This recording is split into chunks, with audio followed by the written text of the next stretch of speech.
Mga ka-sounds, baka naghanap po kayo dyan ng amplifier na pang video. Okay, so ito po yung ating Castle na K1000D. So pag nag-order pala kayo nito, wala po itong kasamang speaker. Separate po yung ating speaker dito pag nag-order kayo.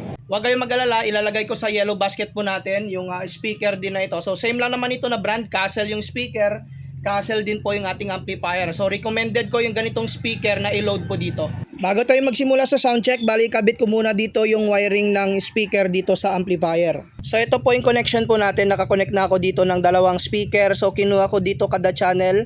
Sa isang channel is yung right at saka dito naman sa kabilang channel is yung left. So make sure po na sa tamang connection po kayo pag red. Pag red na wire dito sa red, pag black dito naman sa black. So same lang din dito sa speaker. Yan, connected na yung ating mga wiring. So ngayon mag-soundcheck po tayo sa amplifier na ito. So mga sound, simulan natin yung soundcheck po natin dito, pero maikli lamang po ito para hindi tayo makapiright.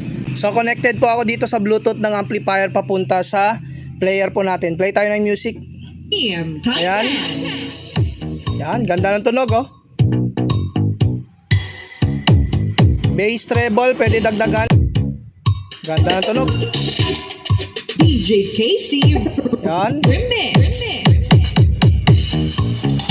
So ito po, maganda rin po ito sa microphone. So kung naghanap na naman kayo ng amplifier na pang video, okay po ito.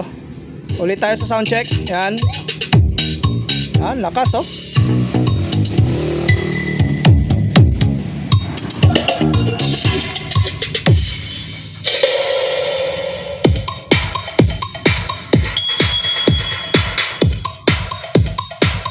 So yun nga yung soundcheck po natin dito sa bagong amplifier po ng Castle na ito. So kung gusto niyo mag-avail ng ganitong klaseng amplifier, malapit na yung Christmas and New Year, bilhin nyo na po ito. Click nyo lang yung ating yellow basket.